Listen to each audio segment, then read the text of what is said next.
안녕하세요. 환갑을 바라보고 있는 노인네입니다. 이른 나이에 아들을 낳아 결혼까지 시키고 지금은 홀로 조용히 살고 있습니다. 아들이 노트북으로 이것저것 해보라며 선물을 해줬습니다. 손자는 제가 신세대 할머니라고 아주 좋아하더군요.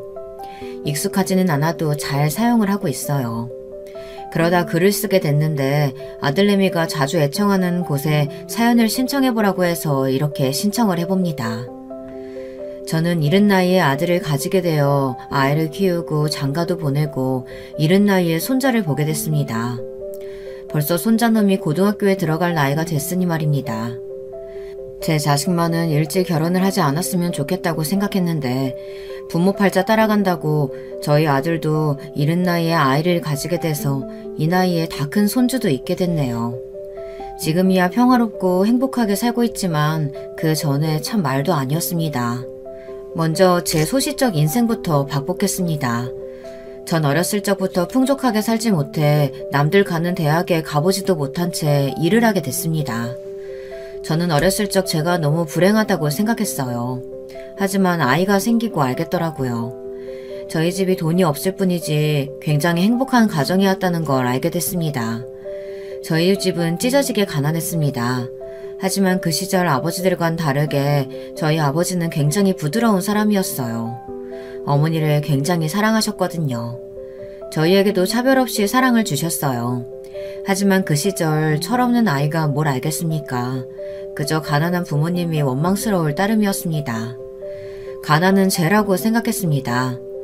돈이 있었다면 일찍 일을 하지 않아도 되고 공부를 했을 텐데 이런 부모를 만나 제가 이렇게 됐다고 생각했습니다. 이런 말을 부모님 앞에서 한 적도 있고요. 얼마나 부모 가슴에 못을 박는 일입니까? 그럴 때마다 부모님은 웃으며 미안하다고 하셨어요. 그 웃음이 눈물을 흘릴 수 없어 어쩔 수 없이 웃는 것일 텐데 그때는 제 속도 모르고 그저 사람 속 편하게 웃고 있는 부모님께 또 뭐라고 했습니다. 두 분 다 돌아가시고 후회를 참 많이 했습니다. 물론 아이가 생기고 난 뒤부턴 못해준 효도를 하려고 노력했지만 정신을 차렸을 땐 쇠약해지셨었고 가끔은 제가 한 말도 잊으시더라고요. 부모님이 정정하실 때 말씀을 드렸어야 했는데 제가 한 일을 잊고 죄송하다는 말 한 번을 안 했으니 어찌나 가슴이 찢어지던지 두 분을 생각하면 아직도 가슴이 먹먹해지네요. 이렇게 가난한 집에서 태어났다 보니 젊었을 적에는 돈 많은 사람을 보면 닮고 싶고 멋있다는 생각을 했습니다. 그래서 그런가 제가 일찍 일을 했다고 했지 않습니까? 거기서 저희 집 양반을 만났습니다. 제 남편은 꽤나 사는 집안이었고 저희를 관리하는 사람이었습니다. 그때 제 남편이 저를 꼬시는데 저는 그때 눈에 뵈는 게 없었어요. 그냥 난자답고 돈도 꽤 있어 보이는 사람이 제가 좋다고 하니 그 어린 나이에 뭘 합니까? 그렇지 않나요? 그 꼬임에 넘어가 저는 남편을 만나게 됐고 덜컥 아이를 갖게 됐습니다. 그런데 이 양반이 처음에는 당황하더니 못 본 척 하는 게 아니겠습니까? 그렇게 저를 좋다고 쫓아다녔는데 애가 생겼다고 하니 도망가는 건 정말 몹쓸 놈 아닌가요? 하지만 그땐 마음이 여령 어디 가서 말도 못했습니다. 남편도 가끔 몸이 어떻냐고 물어보지 뭐 따로 말이 없었습니다. 어찌해야 할지 몰랐어요. 배는 불러가지 남편에게 말을 해도 잠시만 기다려보라고 하지. 그러다 같이 일하는 언니가 알게 됐습니다. 제게 임신을 했냐고 물어봤어요. 저는 울면서 사실대로 말했습니다. 그러자 주변에 있던 언니들이 화를 내며 남편에게 달려갔고 무슨 말을 했는지는 모르겠지만 그날 바로 남편이 시부모님께 인사드리자고 하는 겁니다. 그렇게 그 기센 언니들 덕분에 저는 미혼모를 잊지 않아도 됐습니다. 아마도 그 언니들이 아니었다면 저는 홀로 아이를 키웠을지도 모릅니다. 시부모님께 인사를 드리러 갔는데 아니나 다를까 저를 안 이꼽게 보시는 겁니다. 배경도 없고 나이 어린 여자애가 와서 임신을 했다고 하니 얼마나 기가 막히겠습니까? 하지만 애가 있다고 하니 어쩔 수 없이 허락을 하셨고 집에 들어와서 살라고 하셨습니다. 그리고 저는 곧장 일을 그만두고 시댁에서 지내게 됐어요. 시댁살이는 쉽지 않았습니다. 워낙 까다로운 노인네들이라 맞추기 여간 쉬운 게 아니더라고요. 저희 부모님은 매일 일을 해서 그런가 몸이 성한 곳이 없는데 시부모님은 어찌나 정정하신지 만병의 원인은 스트레스라는데 맞는 말인 것 같습니다. 하고 싶은 대로 다 하고 살고 남 눈치 안 보시는 시부모님을 보면 스트레스라는 걸 찾아볼 수 없으니 그리 건강하게 사시는 거 아니겠습니까? 시부모님은 저한테만 그러는 게 아니라 모든 사람에게 불친절한 사람이었습니다. 그래서 저는 그냥 그걸 보고 위로를 받았습니다. 그리고 주변 사람들을 보면 그 시절 시댁살이는 당연한 거라 제 팔자라 생각하고 넘겼습니다. 문제는 남편이었어요. 남편의 외도 때문에 힘들었습니다. 생선가게 할머니 덕분에 알았습니다. 늘 시댁에 있어야 하는지라 가끔 동네 아줌마들이나 장 볼 때 할머니들이 제게 남편이 어딜 다녀왔는지 말해줬거든요. 그런데 어느 날 생선가게 할머니께서 자기가 볼 일이 있어서 다른 곳에 갔다가 어떤 여자와 남편이 함께 있다는 걸 봤다는 겁니다. 만약 여러분이라면 그 말을 듣고 당장 따지겠어요? 어떡할 겁니까? 따지고 싶은 마음은 굴뚝 같았지만 확실한 증거가 없어서 따질 수가 없었습니다. 그 말을 듣고 한동안 잠을 이룰 수가 없었어요. 그래서 시어머니께 친정에 다녀온다고 말을 하곤 할머니께서 남편을 봤다는 장소에 갔습니다. 그런데 웬걸 남편이 보이는 겁니다. 그리고 어떤 여자가 보였는데 그 옆에 있는 여자를 보고 저는 충격을 받아 휘청거리다 쓰러지고 말았습니다. 그 여자는 저의 친구였습니다. 친구도 일찍 결혼해서 한 번씩 부부들끼리 식사를 했는데 그때 눈이 맞았는지 제 친구와 바람이 난 겁니다. 정말 충격적이지 않나요? 아니 모르는 여자도 아니고 가족끼리 밥 먹는 사이인데 그걸 숨기고 바람을 피우다니. 둘 다 간이 부었는지 팔짱을 끼고 돌아다니더라고요. 아무리 동네에서 떨어진 곳이라고 해도 얼마 걸리지도 않는 거리인데 저리 다니니 얼마나 저를 우습게 왔으면 저럴까요? 하지만 저는 달려가지 못했습니다.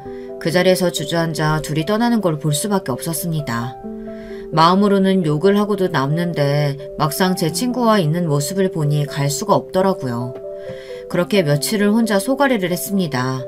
아들을 보면서도 눈물이 나고 밥을 짓다가 눈물이 나고 부모님이 생각나 눈물이 났습니다. 스스로에게 이렇게 말하는 것도 웃기지만 아직 어른이 되지도 않은 아이가 시댁살이도 하고 아이도 키우고 남편의 외도까지 목격했으니 얼마나 힘들었겠어요. 그 시절 말도 제대로 못해서 더 힘들었습니다. 그냥 모르는 척을 할까 나중에 돌아오지 않을까 생각했는데 점점 늦게 들어오고 제 친구의 향이 나는 것 같아 괴로웠습니다. 그래서 전 말을 하기로 결심했어요. 여보, 저 할 말 있어요. 말해봐.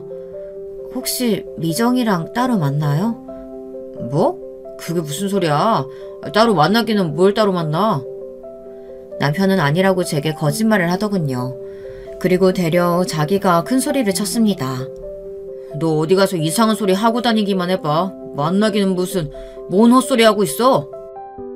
그때 남편의 큰 소리에 시어머니가 들어오시더니 무슨 일이냐고 물어보시더라고요. 아버지 주무시는데 무슨 일이냐? 아니에요, 어머니. 주무세요.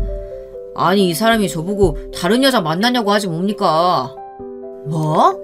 아니, 지금 누구 보고 여자를 만난다는 거야? 너 미쳤냐? 이게 여기서 자고 먹고 해주니까 네가 아주 정신이 나갔구나. 어디서 하늘 같은 서방한테 그딴 말을 짓거리니? 남편은 뻔뻔하게 시어머니에게 제가 자기를 의심한다고 먼저 말을 하는 게 아니겠습니까? 그러자 시어머니는 제게 어떻게 그렇게 말을 할 수 있냐며 저를 다그쳤습니다. 그리고는 저는 시어머니에게 뺨을 맞았습니다. 너무 억울했습니다. 뺨을 때릴 사람은 저인데 되려 제가 맞았으니 얼마나 억울합니까? 시어머니는 제게 미안하다는 말이 없었고 잔소리만 계속 늘어놓으셨어요. 시아버지도 그 말을 들었는지 저를 한심하게 생각하시더라고요. 웃기지 않나요? 얼마나 자기 아들을 믿으면 저러는 건지, 남편이 행동거지가 바른 것도 아닌데 뭘 보고 그렇게 믿는 건지. 저는 너무 괘씸해서 더는 이렇게 참고 있을 수만은 없다고 느껴졌어요. 그래서 저는 또 똑같은 장소에 가서 남편을 기다렸습니다. 하지만 남편을 볼 수는 없었어요. 시간이 지나서 저는 마지막으로 한 번 더 그쪽으로 가봤습니다. 근데 그때 남편이 제 친구와 손을 잡고 지나가고 있더라고요. 저는 곧장 남편에게 달려갔습니다. 헛소리? 안 맞나? 아니, 그게... 남편과 친구는 사색이 되어 저를 쳐다봤고 친구는 제게 미안하다고 하고 도망쳤습니다. 저는 그날 이후 너무 화가 나고 억울해서 참고 참았던 제 성격을 터뜨리고 도망치는 친구를 붙잡아서 한 대 때렸습니다. 그리고 제 남편에게 가서 또 2대를 때렸어요. 친구 남편에게도 이야기를 할까 말까 고민을 하다가 모르는 게 약일 거라는 생각에 혼자만 알고 있기로 했습니다. 한 번만 더 걸리면 너희 남편한테도 다 말할 거야. 그러니까 더는 만나지 마. 친구 남편에게도 말을 하겠다고 하자 친구와 남편은 만나지 않는 것 같더라고요. 하지만 그 후에 들어보니 제 친구는 이혼을 당했다고 했습니다. 알고 보니 친구가 제 남편과 바람을 피우는 걸 알았고 마음이 떠난 친구의 남편은 증거를 모으기 위해 그동안 가만히 있었던 겁니다. 그 뒤로 남편은 제 눈치를 보며 살았습니다. 시어머니는 애를 얼마나 살만 먹으면 눈치를 보냐고 뭐라고 하시더라고요. 그렇게 몇 년을 살았어요. 그 와중에 아들은 자라서 고등학생이 되었고 남편은 일을 그만두고 시부모님이 가지고 있던 건물을 물려받아 관리를 하고 편하게 살고 있었어요.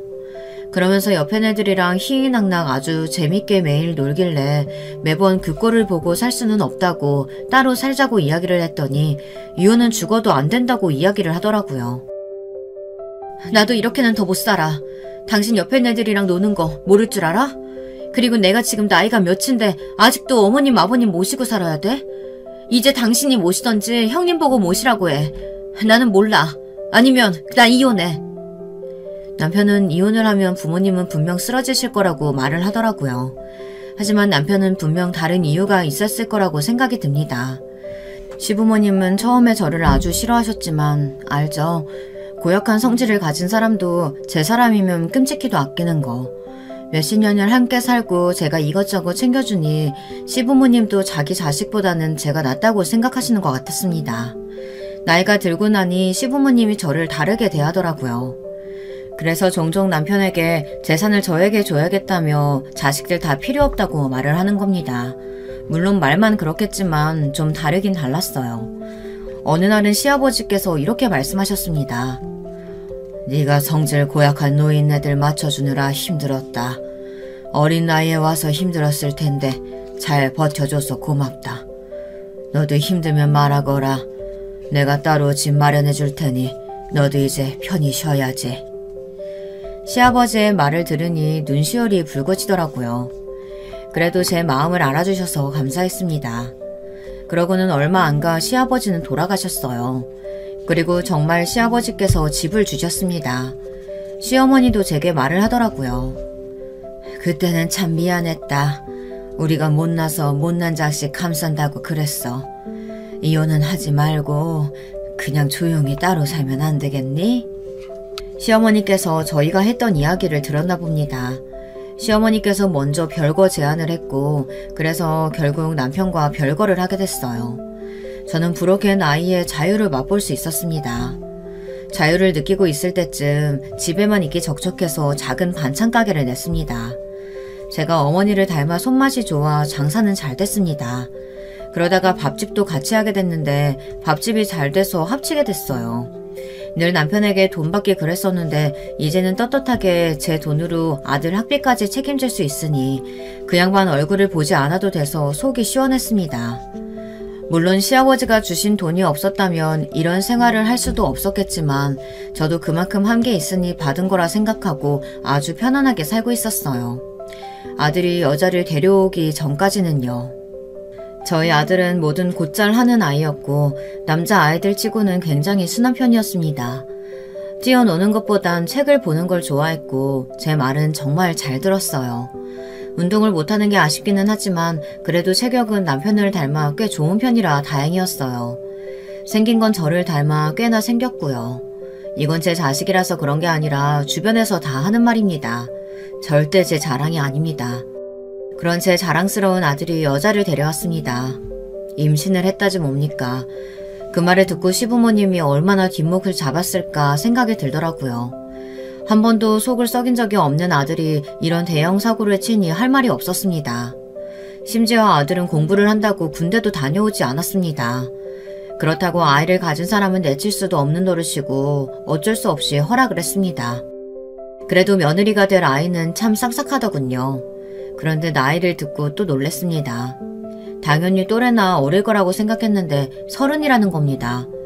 일은 하고 있다고 해서 한시름 났습니다. 하지만 어린 아들을 꼬셨다는 생각에 저도 모르게 괘씸하다는 생각이 들더라고요. 부모가 되니 어쩔 수 없나 봅니다. 여러분들이라면 어떻게 생각할 것 같은가요? 그리고 상견례 날이 돼서 사돈네를 처음 봤습니다. 그런데 아니 글쎄 사부인은 좀 이상한 말을 하는 겁니다. 저희 딸은 집안일 같은 거 잘 못해서 그냥 사람 불러서 시키려고요. 아, 네. 그건 문제가 될 건 없죠. 근데 그래도 최소한의 집안일은 자기가 할 줄 알아야 되지 않을까요? 아니면 제가... 아니요. 아이가 집안일하는 걸 워낙 안 좋아하고 또 이 애는 곱게 자라서 뭐 제대로 하는 게 없답니다.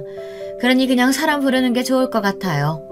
그리고 사돈이 오시는 건 애들이 불편할 것 같은데요. 물론 불편해하는 건 알지만 그래도 자식집인데 한 번쯤은 갈 수 있지 않을까요? 그리고 집안일을 아예 못한다고 처음부터 선을 그어버리니 기가 막혔습니다. 배울 생각을 하지도 않고 못한다고 하니 제가 뭐라고 합니까? 아이가 있으니 뭐라고 할 수도 없고 저는 그냥 알겠다고만 했습니다. 그리고 돈은 사돈 내서 다 낸다고 하니 저는 뭐라고 할 수도 없었어요. 그리고 제가 좀 어려 보이는 게 있다 보니 저를 좀 무시하는 것 같더라고요. 남편도 오지 않았으니 저를 무시하는 겁니다. 딱 보니 사부인의 성격이 보였습니다. 제가 여기서 집에 오지 않겠다 하면 지는 것 같아 말했습니다. 그래도 애들이 바쁘니 한 번씩 제가 가서 좀 도와주겠습니다. 자주는 아니더라도 가끔은 괜찮잖아요. 그제서야 더는 말이 없더라고요. 그리고는 저희 아들 군대 이야기가 나왔습니다. 한서방이 군대 가 있는 동안 저희 딸아이 저희 집에 있으려고요. 네, 그렇게 하세요. 사부인의 말은 굉장히 날카로웠습니다. 누가 보면 저랑 싸우고 싶어서 안달난 사람처럼 톡톡 쏘는 말투로 이야기를 하더라고요. 이해가 가지 않았습니다. 그래서 저도 모르게 말투도 굉장히 톡 쏘게 말을 하더라고요. 저는 신경을 쓰고 싶지 않았습니다. 그냥 알아서 잘 살겠지 하는 생각으로 이제는 제 손에서 떠나 알아서 해야 한다고 생각했어요. 그런데 그때 사돈어른도 참 이상한 이야기를 하지 뭡니까? 건물이 있다고 들었는데 어떤 건물일까요? 그건 그냥 작은 빌딩 몇 개 있습니다. 근데 저희 집 양반이 관리하고 있어서 저는 잘 몰라요. 갑자기 건물 이야기가 나오니 이상했습니다.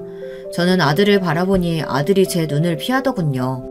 며느라가는 아무 생각이 없는지 밥을 아주 맛있게 먹고 있었습니다. 속이 보이지만 먼저 묻지는 않았어요. 그 이후로는 말이 없어 저도 조용히 있었습니다. 사돈네와 뭐 볼 일도 많이 없고 괜히 사이 안 좋게 있을 필요는 없으니 그냥 지나갔습니다. 아들은 군대를 가고 저는 첫 손주를 보게 됐습니다. 어찌나 예쁘던지 어릴 적 아들과 똑 닮았더라고요. 하지만 사돈네에 있어서 손자를 볼 수 있는 시간은 많지 않았습니다. 보고 싶으면 며느리에게 전화를 해 부탁을 해야 했습니다. 아들이 있었다면 저희 집에 와서 가끔 밥도 먹고 손자도 봤을 텐데 며느리 혼자서는 오지 않더라고요. 처음에는 그래도 저도 기다렸는데 한 달 넘도록 오지 않더라고요. 참다 아들에게 이야기를 하니 그제서야 며느리에게 전화가 와서는 집에 가겠다고 말을 하지 뭡니까? 말을 안 해도 와야 하는 거 아닌가요? 아들이 제대하기만을 기다렸습니다. 아들이 제대를 하고 둘이 살 집을 제가 구해줬습니다. 아들이 처음에는 괜찮다고 작은 집 구해서 살면 된다고 거절을 하는데 그 모습도 괜히 찡해서 좋은 집으로 구해줬습니다. 제가 가난하게 자라서 그런가 아들만큼은 좋은 집에서 지냈으면 좋겠다는 생각이 들었거든요. 그 후 아들은 졸업을 하고 좋은 회사로 취직을 하게 되었습니다. 그리고 얼마 뒤 남편에게 전화가 왔습니다. 시어머니가 몸이 많이 안 좋으시다고 얼마 못 갈 것 같다고 말을 하더라고요. 그리고는 다시 합치면 안 되겠냐고 말을 하는 겁니다. 솔직하게 말을 하더라고요. 당신이 없으니 뭐 할 수 있는 게 없어. 그리고 나도 혼자 사는 것도 지치고. 잘못했네. 이렇게 혼자 갈까봐 무서워. 다시는 그런 행동 하지 않을 거니까 걱정 말고 다시 합치자고. 저는 곧 죽어도 안 된다고 했어요. 누굴 믿으라는 건지 애초부터 그럼 잘하던가 이제 와서 합치자고 하니 어처구니가 없지 않습니까? 합칠 이유가 없지 않나요? 돈이 부족한 것도 아니고 남편을 너무 사랑한 것도 아니고 아들이 원하는 것도 아닌데 다시 같이 살 이유가 없지 않습니까? 저는 같이 살 생각이 없다고 이야기했어요. 남편은 하루하루 계속 제게 전화를 했습니다. 미안하다고 같이 살면 안 되겠냐고 제게 애원을 하더라고요. 저는 단호하게 안 된다고 거절을 했습니다. 그리고 얼마 가지 않아 시어머니가 돌아가셨다는 말을 들었고 그날 남편을 오랜만에 봤어요. 그런데 남편 몰골이 말이 아닌 겁니다. 사람이 아니었어요. 어쩔 수 없나 봐요. 저도 모르게 마음이 약해져서 남편과 합치게 됐습니다. 남편은 그동안 무슨 일이 있었는지 모르겠지만 많이 달라졌더라고요. 아침밥을 차리지를 않나, 아침 일찍 일어나서 청소를 하질 않나, 생전하지 않았던 일을 했습니다. 이 양반이 왜 이럴까? 그냥 하던 대로 해. 내가 많이 느꼈어. 당신이 고생하는 것도 느꼈고 당신 없으면 안 된다는 것도 뼈저리게 느꼈어. 그러니 앞으로는 내가 다 할게. 처음에는 그냥 이러다 말겠지 생각했었는데 계속 집안일을 하더라고요. 뭐 덕분에 편안하게 지냈습니다. 물론 이것도 몇 달 안 가 다시 돌아왔지만 그래도 달라진 모습을 보니 마음이 약해졌어요. 큰아들을 키우는 기분이었습니다. 보면 손자보다 더 어린 것 같았습니다. 보면 한숨이 나왔습니다. 어느 날 아들 댁에 처음으로 갈 일이 생겼는데 경악을 금치 못했습니다. 아들이 오랜만에 전화가 왔는데 처음으로 집 청소를 부탁하더라고요. 무슨 일인가 물어봤는데 사정이 있어서 이모님을 부르지 못하게 됐다고 했습니다. 어머니 죄송해요. 제가 출장 다녀와서 저도 청소를 제대로 못했는데 이게 도저히 안 될 것 같아서요. 부탁드릴게요. 그래서 집에 가봤는데 이게 무슨 완전 개판인 겁니다. 냉장고 정리도 안 돼 있고 빨래도 쌓여 있고 이런 집에서 아들과 손자가 살았으니 화가 치밀어 올랐습니다. 화장실 곰팡이, 유통기한 지난 음식들, 그나마 쓰레기는 제대로 버렸는지 비워져 있더라고요. 저는 바로 청소를 시작했습니다. 해가 쨍쨍했을 때 왔는데 끝나고 보니 어두워지기 시작하더라고요. 저는 장 봐온 걸로 반찬을 좀 만들었고 국도 했습니다. 그때 며느리가 들어왔습니다. 어머니 오셨어요? 그래. 근데 집이 이게 뭐니? 아니 그게 가사도우미분이 못 나오신다고 하셔서 집안 청소를 못했어요. 그게 말이 되니? 매일 배달 음식 먹어? 왜 반찬이 그대로야? 아이는 사돈댁이 봐준다고 들었고 저 술병은 뭐냐? 술 마실 시간에 청소를 했어야지. 어머니 죄송해요. 제가 집안일은 해본 적이 없어서요. 며느리의 말에 저는 뒷목이 당겼습니다. 철부지에 딸을 둔 기분이 들었어요. 말을 해봤자 저만 혈압이 오를 것 같아 씻고 밥 먹으라고 했습니다. 며느리는 집안을 보며 제게 엄지척을 해주더군요. 그 모습을 보는데 또 혈압이 오를 것 같았습니다. 뭐 제대로 하지도 않으면서 애교 부리는 며느리 어떤가요? 속은 다 뒤집어지고 뭐라고 해도 뭐가 잘못된지도 모르는 며느리 정말 답답합니다. 우리 똥강아지는 승혜씨가 데리고 온다고 했어요. 마침 제 아들과 손자가 같이 들어오는 겁니다. 며느리와 이야기를 하면서 가슴이 답답했는데 아들과 손자를 보자 가슴이 뻥 뚫리는 것처럼 마음이 녹더라고요. 근데 어찌 며느리는 제 남편과 아들이 왔는데 반가운 기색이 없더라고요. 제 눈치를 한번 보고는 그제와 맞냐고 다정하게 대하는 겁니다. 기분이 썩 좋지는 않더라고요. 그리고 몇 번 청소를 도와줬습니다. 그전보다는 심하지 않았지만 분명 청소를 하지 않은 집이었습니다. 얘, 너는 청소 안 하니? 청소를 하면 더 더러워지는걸요? 말이 됩니까? 청소를 하면 더 더러워진다는 말이 이해가 갑니까? 아니 그리고 가사도우미 부른다면서 왜 이렇게 더러워? 이모님이 휴가를 가셔서요. 며느리가 무언가 말하지 않고 있다는 걸 느꼈습니다. 그날 저는 아들에게 저녁을 같이 먹자고 불렀습니다. 할 말이 있으니 혼자 오렴. 그날 아들과 이야기를 하면서 모든 사실을 알게 됐습니다. 사돈네 사업이 망해서 더는 돈을 줄 수 없는 상황이라고 말했습니다. 그래서 가사 도우미를 구할 수 없는 상황이 되었고 그 결과 집이 저렇게 개판이 되었다고 말했습니다. 처음에는 아내가 장모님께 부탁을 드렸는데 그게 장모님도 살림을 해본 적이 없다고 하시더라고요. 그래서 아내 보고 알아서 하라고 했는데 혼자 할 줄 아는 게 없더라고요. 그래서 결국 어머니를 불렀어요. 어쩐지 이상했습니다. 집에 오는 건 좀 그렇다고 말했었는데 막상 오니 별말 없이 지내서 그냥 말만 세게 했나 보다 생각했는데 망하니 말이 없었던 겁니다. 얼마나 곱게 자랐으면 둘 다 집안일을 해본 적이 없을까요? 집안이 다 망해서 다행이라는 생각을 했습니다. 망하지 않았더라면 저희 집을 욕할 게 분명했기 때문이죠. 그날 이후 저는 집에 찾아가 며느리를 가르쳤습니다. 확실히 처음 해본 사람 같더라고요. 그 나이 먹고 집안일을 해보지 않은 사람은 처음이라 속이 터졌지만 천천히 알려줬습니다. 반찬이야 제가 가져다 주면 되니까 청소라도 제대로 하라고 알려줬어요. 아들에게도 청소 틈틈이 하라고 일러뒀고요. 그 덕분인지 집은 좀 깨끗해졌습니다. 그렇게 시간이 지나 남편과도 그럭저럭 지내고 있고 장사도 잘 되고 있고 아들네도 잘 사는 것 같아 마음 편히 살고 있었습니다. 사돈네는 좀 어려운지 더는 손자를 봐줄 수 없다고 해서 제가 대신 봐줬고요. 저는 오히려 손자와 있을 시간이 많아져서 좋았습니다. 그렇게 시간은 지나 어느덧 손주놈이 학교에 갈 날이 왔더라고요.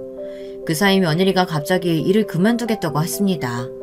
그리고 집안일을 하기 시작했어요. 제게 요리도 배워 조금씩 늘기 시작했고요. 평화로운 나날이 계속되었지만 제 아들은 일이 힘든지 하루하루 상태가 좋지는 않더라고요. 무슨 일이 있냐고 물어봐도 묵묵부답이었습니다. 어느 날 밤 늦게 손자가 전화가 온 겁니다. 할머니, 나 할머니 집에서 자도 돼?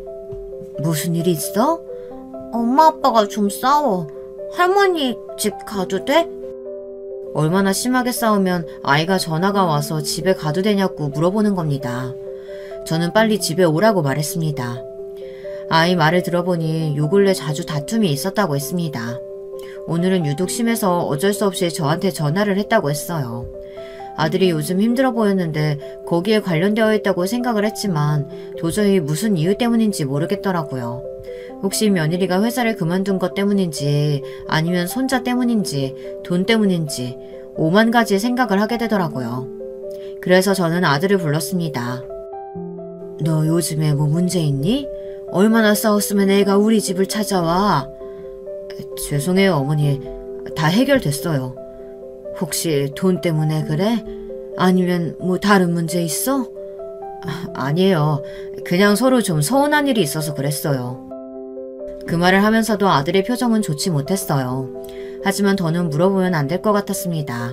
아들이 속상해하니 부모 입장에서 며느리가 많이 밉더라고요. 분명 저희 아들 문제는 아닐 거라는 생각에 며느리에게 화살이 갈 수밖에 없었습니다. 생사람 잡는 게 아닌가 싶지만 제 아들이 잘 못했을 거라는 생각은 들지 않았거든요. 그래서 하루는 며느리에게 물어봤습니다. 요즘 너희들 무슨 일 있니? 네? 아니요. 저번에 저희가 좀 심하게 싸웠죠? 죄송해요, 어머니. 조심해라. 아이들 생각보다 잘 들어. 아이 앞에서 싸우는 건 자제하거라. 네, 어머니. 그리고는 뭐가 문제가 있나 물어봤는데 아무 말도 하지 않았습니다. 하지만 역시나 제 직감이 맞았어요. 끔찍한 일이 벌어지고 말았습니다. 그 광경을 보고 소스라치게 놀랄 수밖에 없었어요. 제가 뭘 보고 있나 의심이 들었어요. 평소와 같이 반찬을 주러 가게에 들렀다가 아들 집으로 갔습니다. 그런데 현관에 들어서니 남사스러운 소리가 들리는 겁니다. 순간 놀란 문을 쾅 닫을 뻔했지만 놀랄 수도 있으니 조용히 나왔습니다. 하지만 좀 이상했어요. 분명 아들은 회사일 텐데 이 소리는 뭘까 생각했어요. 분명히 출근했을 거라 생각했지만 아닐 수도 있으니 떨리는 마음으로 아들에게 전화를 했습니다. 네 어머니.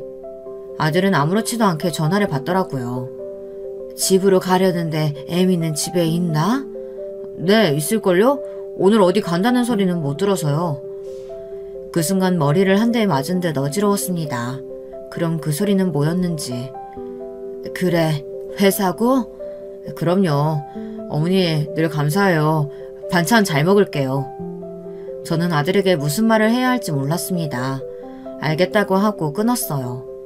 집에 다시 들어가 안방으로 갔습니다. 저는 그 장면을 보고 쓰러지게 됐고 순간 며느리의 비명과 남자의 소리가 들렸습니다. 정신을 차리고 저는 소리쳤습니다. 이 망할 년이 지금 뭐하는 짓이야? 어머니 그게 아니고요. 제발 들어보세요 어머니. 제가 이 사람한테 당한 거예요. 뭐? 아니 그럼 바로 경찰에 신고해야지. 빨리 신고해. 아니 이게 무슨, 당하긴 뭘 당해. 갑자기 그 남자가 며느리를 때리려고 하는 겁니다.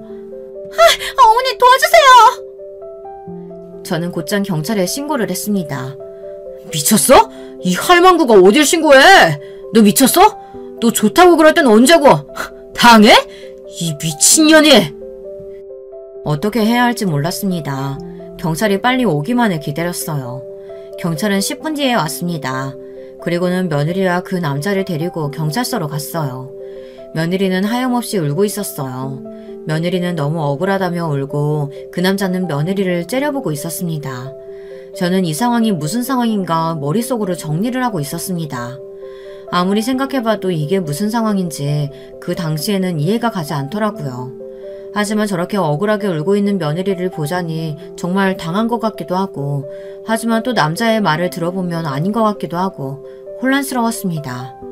경찰서에 가서 이야기를 해봤는데 거기서 또 충격적인 이야기를 들었어요. 알고 보니 며느리와 그 남자는 서로 아는 사이였던 겁니다. 예전 직장 동료라고 하는데 이상하지 않나요? 직장 동료가 왜 집으로 왔을까요? 그리고 어쩌다 그런 일이 생겼을까요? 며느리의 말은 이랬습니다. 집에서 청소를 하고 있었는데 그 남자가 연락이 와서 회사 일로 상의할 게 있으니 집에 가겠다고 통보를 받고 집에 들이니 이런 몹쓸 짓을 당했다고 말했습니다. 하지만 그 남자의 말은 달랐습니다. 며느리가 집으로 오라고 얘기해서 집에 왔는데 갑자기 제가 들어왔고 그러자 며느리가 자기를 강간범으로 몰았다고 하더라고요. 하지만 전 믿지 않았습니다. 그럼 저렇게 순 넘어갈 듯 울 수 없을 거라고 생각했으니까요. 하지만 결국 진실은 밝혀지고 말았습니다. 얼마 지나지 않아 경찰은 갑자기 며느리를 보고 사실을 이야기하라고 하더라고요. 며느리는 당황하며 말했습니다. 무슨 말이요? 제가 당한 거요? 회사에 가서 다 듣고 왔습니다. 왜 그만뒀어요? 네? 아니 그게 무슨... 바람 피우고 있다는 소문 때문에 그만둔 거 아닙니까? 저 사람이랑 바람난 거 아닙니까? 아니 그게 무슨 말이에요? 알고 보니 그냥 회사를 그만둔 게 아니라 그 남자와 바람 피운다는 소문이 나서 회사에서 쫓겨나듯 그만뒀다고 하는 겁니다. 그 말을 듣고 저는 한 번 더 충격을 받았습니다. 그럼 그동안 계속 바람을 피워왔던 거 아니겠습니까? 그리고 며느리가 정말 소름이 끼쳤습니다.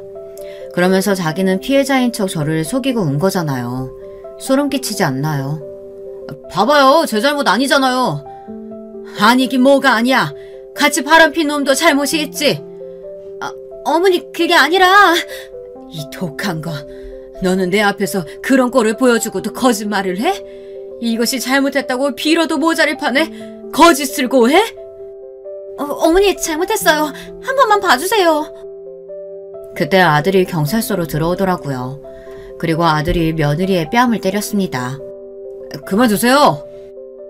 아들은 눈이 돌아 있었고 그 남자를 향해 주먹을 날렸습니다. 주변에 있던 사람들은 아들을 잡았어요. 하마터면 큰 싸움으로 번질 뻔했어요. 저희 아들은 알고 있었던 것 같았습니다.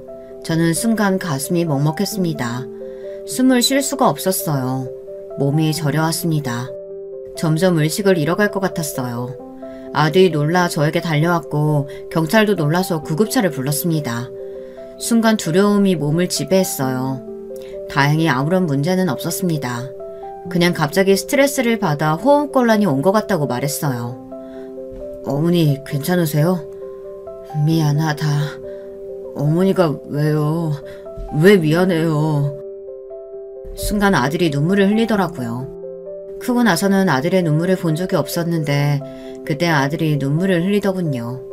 저는 아들을 꼭 안아줬습니다. 아들은 아이처럼 꺼이꺼이 울었어요. 눈물이 났지만 참았습니다. 저까지 울어버린다면 아들이 힘들어할까봐 저는 괜찮다고 다독여줬습니다. 뒤에 손자도 있었는데 손자는 조용히 저희를 기다려줬습니다.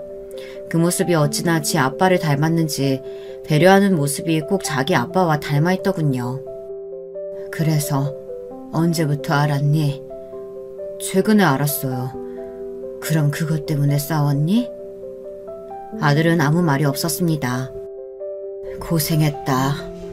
우리 똥강아지는. 아니? 아마 알 거예요. 저희가 그렇게 소리치면서 싸웠는데. 그렇게 아들과의 대화가 끝이 나고 셋은 아무런 이야기도 하지 않고 집으로 갔습니다.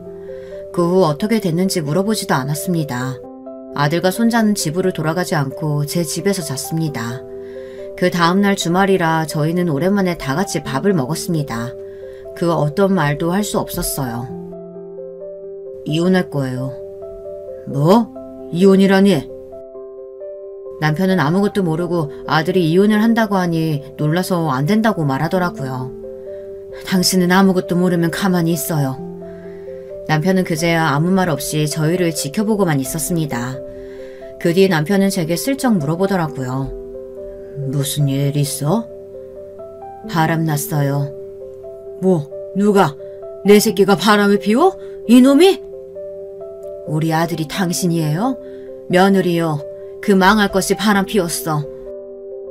허허, 이런. 왜요?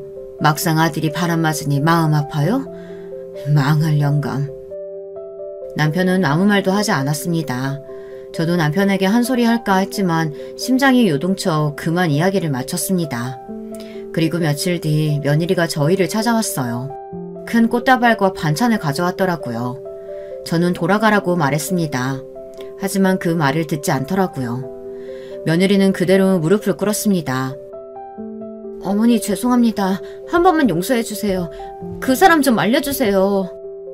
나도 모른다. 네 잘못은 네가 책임져야지. 어머니 제발요. 부탁드릴게요. 이거 어머니한테 배운 거 제가 요리해서 반찬 가져와 봤어요. 그리고 이 꽃 어머니 좋아하시죠? 꽃도 사왔어요. 너는 이제 와서 이런 거 하니? 됐다. 가져가라. 며느리는 이제 와서 반찬을 싸오고 제가 좋아하는 꽃을 사왔더라고요. 한 번도 가져온 적이 없었는데 이제서야 가져오니 참 가짠더라고요. 안 그런가요? 평소에나 좀 잘하면 그래도 짠해서라도 봐줄 텐데 이제 와서 이런 꼴을 보이니 어이가 없었습니다. 여러분이라면 받을 건가요? 저는 반찬은 먹기 싫어서 바로 가져다가 버렸습니다. 그리고 또 얼마 뒤 사돈이 찾아온 게 아니겠습니까? 정말 징글징글했습니다. 안녕하세요, 사돈. 오랜만이죠? 사부인은 예전에 비해 나긋나긋 눈치를 보며 저를 대했습니다. 딸이나 애미나 똑같이 눈치 보며 기는 게 어찌나 웃기던지. 안녕 못합니다. 가주세요. 그러지 말고. 들었어요. 저희 아이가 잘못한 거. 죄송합니다. 네, 안 해요. 그쪽이 잘못한 거. 그럼 가주시죠. 어머니, 그러지 말고 한 번만 들어주세요. 저 앞으로 청소도 매일매일 하고 반찬은 제가 해먹고 장도 제가 다 알아서 보고 남편 밥 매일 챙겨주고 아들 밥도 늘 따뜻한 밥으로 해줄 거예요. 잘못했어요. 당연한 거 아닌가요? 당연한 말을 이제 와서 한다고 하니 어이가 없었습니다. 그건 당연한 거고. 그리고 왜 나한테 이야기하지? 아들한테 잘못했다고 해야지. 아니, 한서방이 절대 안 된다고 말을 하길래요. 사돈을 좀 어떻게 잘 구슬려 보면. 뭘 구슬려요? 지금 나도 화딱지나 죽겠구만. 이 사람이 보자 하니까. 아니, 왜 화를 내요? 저희도 지금 억울해요. 아니, 보니까 한서방이랑 만나기 전부터 그 남자랑 사귀었더만. 그러다 한서방 만나서 임신했고, 엄연히 따지면 한서방이 임신만 안 시켰으면 이럴 일도 없었지. 뭐? 이 노인네가 말 다 했어? 뭐? 노인네? 엄마 그만해. 어머님 죄송합니다. 잘못했어요. 그럼 저희 그만 가보겠습니다. 며느리와 사부인이 나가고는 바로 호흡곤란이 왔습니다. 그 이후로 스트레스를 받으면 호흡이 잘 되지 않더라고요. 조금 진정이 되고 나서 바로 아들에게 전화를 했습니다. 네, 어머니. 그래, 밥은 먹었고? 네, 지금 다 먹고 커피 한잔 하려고요. 무슨 일이세요? 다른 게 아니고 사부인이랑 애미랑 같이 왔다. 내가 궁금한 게 있는데. 네, 말씀하세요. 혹시 너 네 아내랑 바람 피워서 사귀었니? 어머니, 나중에 말씀드릴게요. 아들은 나중에 말하겠다며 전화를 끊었습니다. 도대체 어디서부터 잘못된 걸까요? 그날 아들을 기다리고 있었는데 아들은 회식이 있어서 조금 늦는다고 하더라고요. 피하는 게 아닌가 생각을 했습니다. 정말 바람나서 그런 거면 어쩌지 오만 생각이 다 들었어요. 할머니, 자? 아니, 손자는 저와 이야기를 하고 싶다고 하더라고요. 손자도 힘들었는지 모든 걸 말했습니다. 엄마랑 아빠랑 싸울 때 누구한테 말해야 할지 고민했어. 그런데 할머니가 생각이 나는 거야. 근데 어떻게 얘기를 해? 엄마가 바람난 것 같다고. 할머니, 실은 나 엄마 별로 안 좋아해. 엄마는 어릴 때부터 그랬어. 나보다는 아빠였고 아빠보다는 그 아저씨였어. 실은 나 그 전부터 알았어. 그래서 엄마가 많이 미웠고 용서가 안 돼. 이 어린 것이 그걸 다 안고 왔다는 생각에 눈물이 났습니다. 그때 아들이 들어왔습니다. 어머니. 아들은 술에 취해 들어왔어요. 그리고 아들이 제게 뽀뽀를 하더라고요. 아들의 술 취한 모습도 처음 보고 아들이 제게 뽀뽀를 한 것도 처음이었습니다. 묘하더라고요. 얼마나 힘들었으면 이럴까 생각을 하면서도 덕분에 이런 아들의 모습을 봐서 좋았어요. 저는 아들에게 물었습니다. 하지만 아들은 아니라고 말했어요. 자기도 속았다고 말하더라고요. 계속 속았다는 말만 하며 손자놈을 데리고 방으로 갔습니다. 나중에 알고 보니 며느리가 저희 아들을 속이고 저희 아들과 그 남자와 같이 사귄 겁니다. 며느리는 저희 아들이 건물주 아들이라는 사실을 알고 만났고 의도적으로 임신을 계획했다고 했습니다. 그 남자도 알고 있었다고 했어요. 완전 미친놈들 아닙니까? 사람이 어떻게 그런 짓을 할 수 있을까요? 바람도 바람인데 의도적으로 접근했다는 사실이 충격적이었습니다.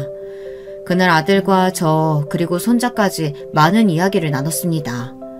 손자는 어린 나이지만 이 상황을 잘 받아들여서 다행이었습니다. 물론 마음은 많이 다친 것 같았지만 저와 아들이 잘 다독여줘야 어른 아니겠어요. 아들은 결국 이혼을 했습니다. 며느리는 집에서 쫓겨나게 됐고 아들과 손자 둘이서 살게 됐어요. 그렇게 잘 마무리가 되면 얼마나 좋았겠어요. 저희 집 양반도 문제였습니다.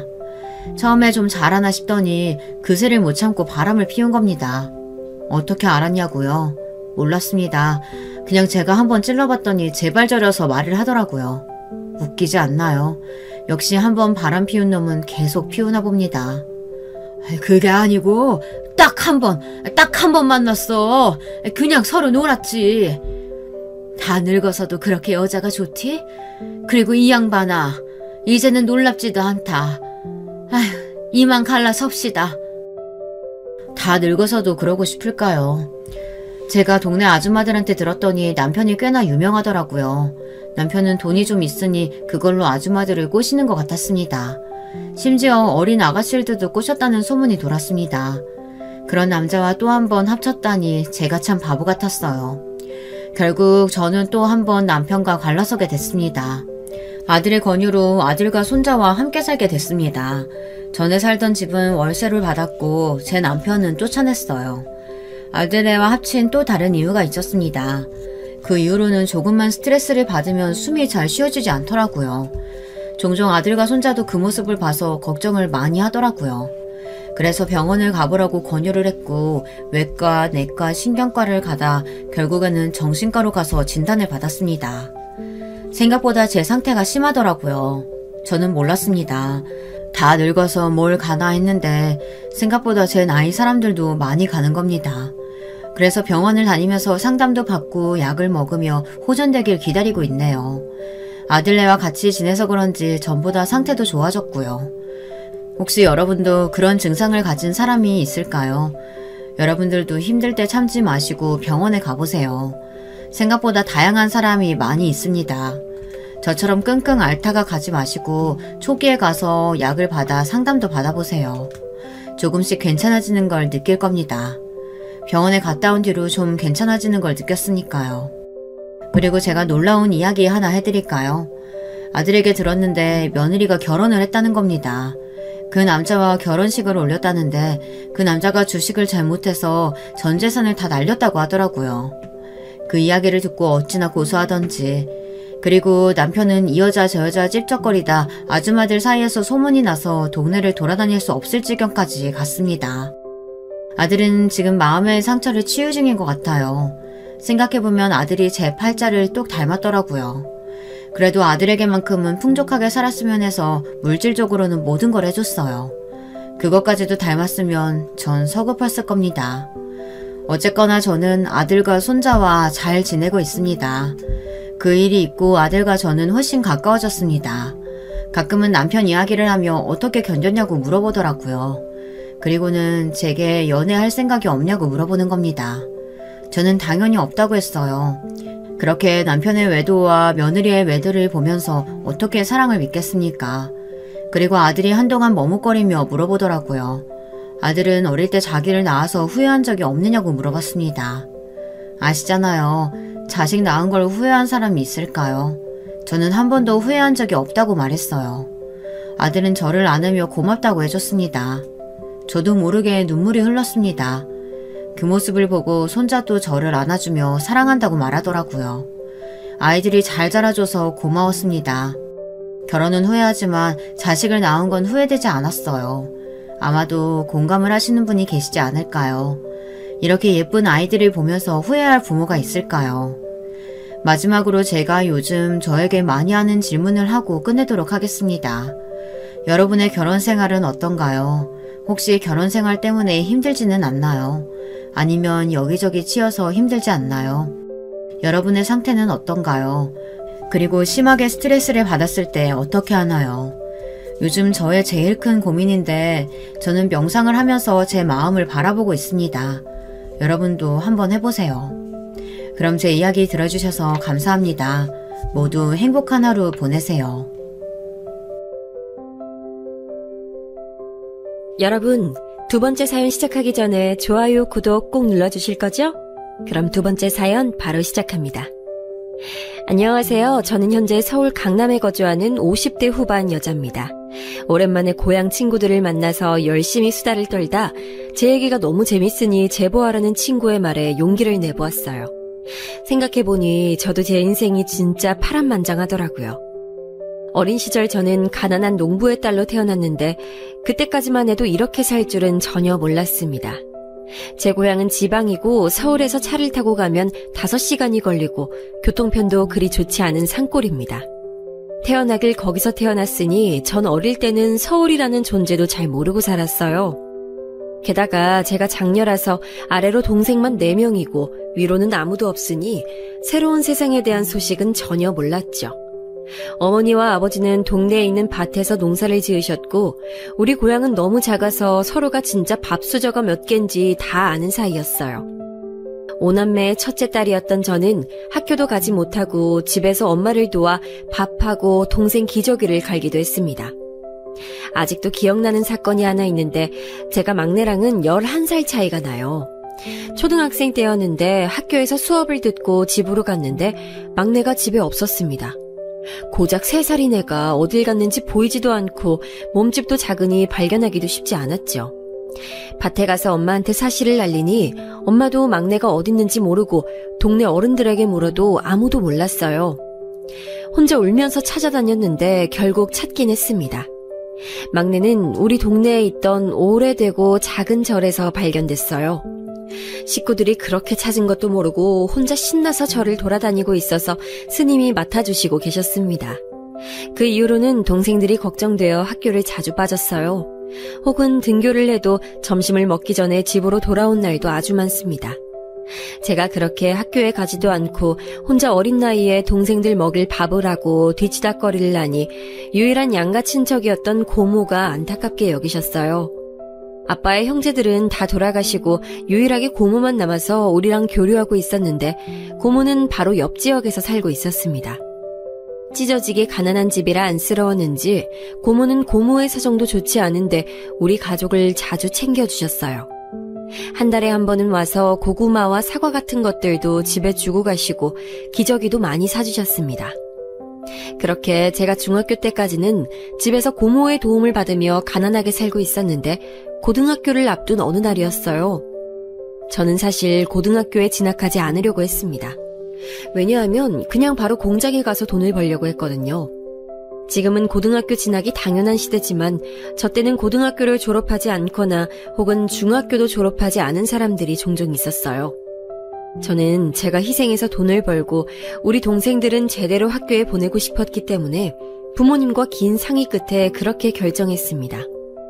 부모님도 속상해하셨지만 제가 그렇게 일하지 않으면 우리 집은 더 버티기가 힘들었어요.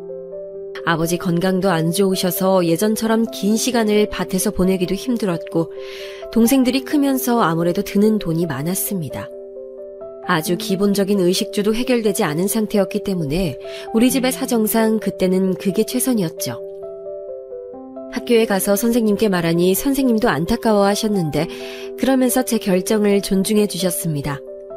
그래서 고향에 있던 유일한 신발 공장에 들어가려고 준비 중이었는데 고모가 집에 왔다가 그 소식을 알게 됐어요. 그리고 화를 내며 고등학교는 꼭 가라고 하셨습니다. 예, 미순아. 고모가 고등학교 학비 대줄게. 고모 집으로 와서 살아.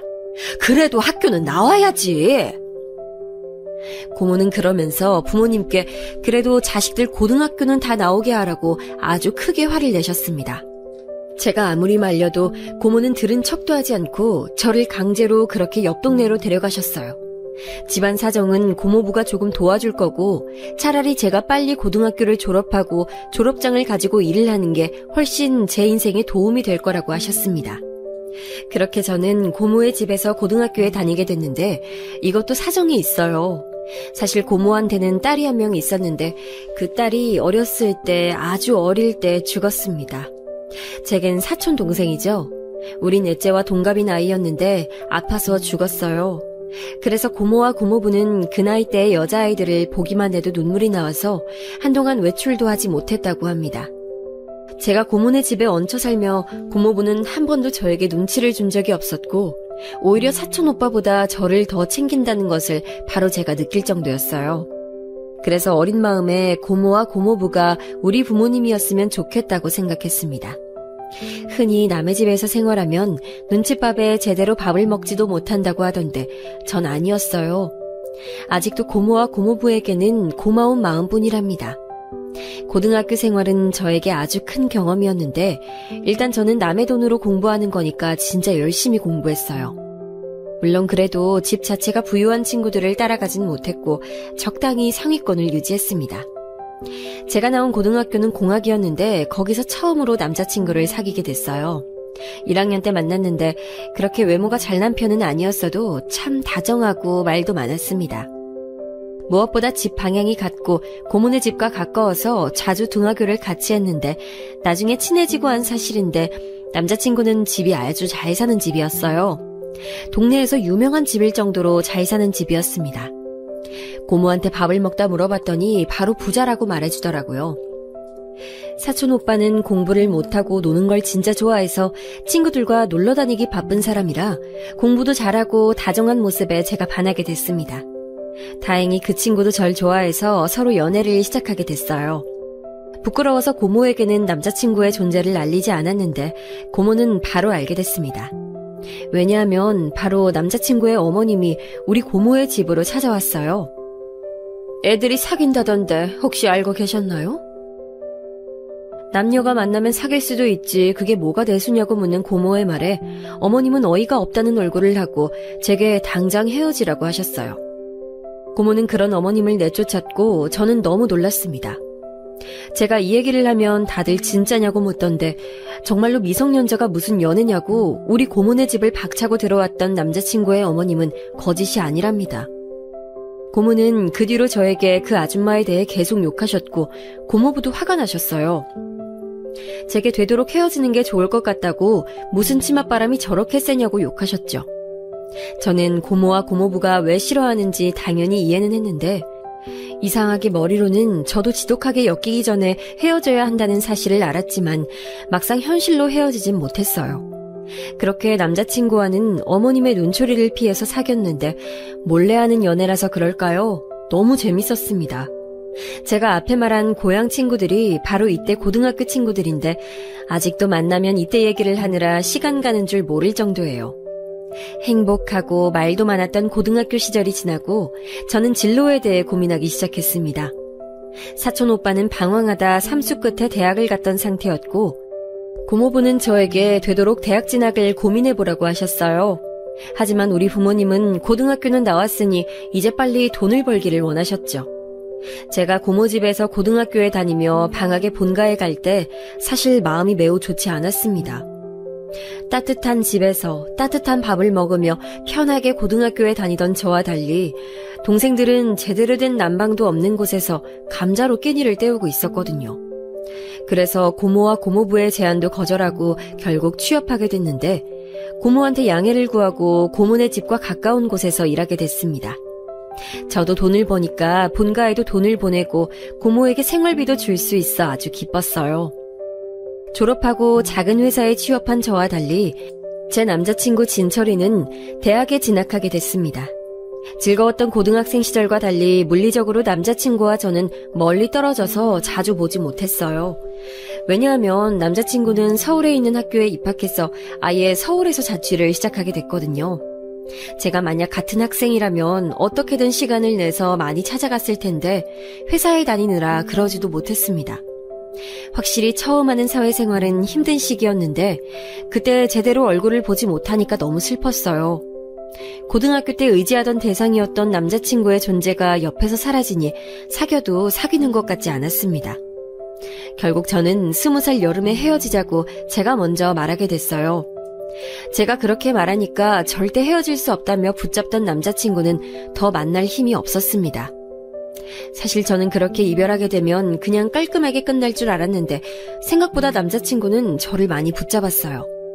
심지어 붙잡겠다고 그때가 방학이라 둘 다 고향에 있었는데 우리 고모의 집을 찾아오기도 하고 제가 다니던 회사에 찾아오기도 했습니다. 아무리 떨쳐내려고 해도 쉽지 않아 결국 다시 사귀게 됐는데 그 뒤로는 남자친구가 시간만 나면 고향으로 와서 외롭지 않게 해줬어요. 그때 힘들었던 이유가 남자친구도 그렇지만 무엇보다 우리 가족들 생각에 힘들었는데 그런 저를 이해한다고 본인의 용돈을 모아 저에게 주기도 할 정도로 헌신적이었습니다. 실제로 그때 제가 돈을 아무리 본가에 보내도 한계가 있었어요. 아버지의 건강은 날이 갈수록 좋지 않았고 현실적으로 동생들이 하교하고 집에 오면 농사를 도우며 그렇게 겨우 가게를 꾸리고 있었습니다. 저도 그러다 보니 아무리 회사에서 힘들어도 쉽게 그만둘 수가 없었고 오히려 맛있는 것을 먹게 돼도 가족들 생각에 죄책감이 있어서 그러질 못했어요. 고향에 가면 엄마는 제 손을 잡고 너무 미안하다며 울고 동생들은 제 손에 들린 과자를 바라보고 그런 생활이 지긋지긋했습니다. 당연하다고 생각하면서도 남자친구가 얼마나 부러웠는지 몰라요. 그렇게 다 있는 집안에서 태어나면 적어도 이런 걱정은 하지 않아도 되잖아요. 그렇게 방황하고 힘들었던 시절을 제 옆에서 지켜준 남자친구가 얼마나 고마웠는지 모릅니다. 남자친구가 군대에 갔을 때 저는 면회에 자주 갔었는데 아무리 회사 일이 바빠도 면회 가는 날은 무조건 비워놓을 정도였어요. 그러면서 남자친구의 어머님을 다시 마주치기도 했는데 대놓고 저를 미워하시고 마음에 안 들어하는 게 눈에 보였습니다. 아직도 사귀니? 언제 헤어질 거니? 너 설마 우리 아들하고 결혼할 예정은 아니지? 결혼은 집안 대 집안이야. 저는 아직도 저를 위아래로 훑으며 째려보던 그 표정을 잊을 수가 없어요. 그래도 남자친구 앞에서 그러면 하도 난리를 치니까 꼭 우리 둘이 있을 때만 그러던 남자친구의 어머님은 급기야 전역할 때가 되니 그때는 더 저에게 노골적으로 뭐라 하기 시작했습니다. 어린 마음에 어머님에게 잘 보이겠다고 나름 꽃다발도 사고 손수건도 사서 갔었는데 너무 대놓고 거절하며 받지도 않던 모습이 아직도 눈에 선할 정도예요. 하필 남자친구는 외동이고 또 아들이라 그 당시 남아선호 사상이 아주 심할 때라 어머님이 싸고 도는 정도가 심했답니다. 오죽하면 고모가 저녁밥을 먹다 결혼은 안 된다고 말할 정도였어요. 저도 당연히 고등학교 때도 그랬지만 머리로는 결혼은 하지 말아야지 생각했는데 그게 현실로 옮기는 게 왜 이렇게 힘들었는지 모르겠습니다. 아마 남자친구가 본인 엄마가 저에게 말을 조금만 밉게 하면 들깨처럼 뭐라 하던 모습 때문에 제가 쉽게 헤어지지 못했나 봐요. 전역한 남자친구는 사귀고 처음으로 우리 부모님을 보러 갔는데 가기 전에 얼마나 고민을 했는지 모르겠습니다. 우리 집이 부끄러운 건 아니었는데 되게 복잡한 마음이었어요. 고모는 우리 집보다 더 잘 사니까 혹시 우리 집도 그런 수준이라고 생각하면 어떡하지? 우리 아버지는 고모부처럼 은행에 다니시는 게 아니고 지금 아파서 집에 누워 계시는데 이런 마음이 가득했습니다. 그리고 그 걱정은 바로 사라지게 됐습니다. 남자친구는 싹싹하게 미리 준비한 고기를 엄마에게 건넸어요. 그러면서 제 동생들과 놀아주기 시작했는데 아직 초등학생이었던 막내가 특히 남자친구를 좋아했습니다. 엄마는 저 사람이 결혼할 사람이냐고 저에게 물었고 전 아직 모른다고 대답했는데 대답하면서도 속으로 결혼하고 싶은 마음이 샘솟았어요. 그렇게 남자친구는 서울에서 대학을 졸업하고 바로 고향에 왔는데 도착하고 바로 저에게 결혼하자고 했습니다. 당연히 좋은 마음이 대부분이면서도 당황스럽고 또 한편으로는 걱정이 들었어요. 고등학교 때 사귀던 것도 싫어하던 어머님이 알면 분명히 대놓고 반대하실 테니 속으로 어떻게 마음을 돌릴 수 있을까 생각했습니다. 고모에게 말하니 고모는 절대 안 된다며 저를 말렸어요. 얘 미순아, 잘 생각해. 그 집은 안 돼. 고모부까지 나서서 저를 말리고 심지어 사촌오빠도 저를 졸졸 따라다니며 말렸습니다. 남자친구는 다른 사람의 말은 듣지 말고 오로지 우리가 서로 사랑하는 마음만 생각하라고 했는데 그러고 싶어도 어머님의 강렬한 반대를 막아내는 것은 참 힘들었습니다. 결혼 허락을 받으러 남자친구의 집에 들어갔는데 사실 그날 저는 들어가자마자 아주 놀랐어요.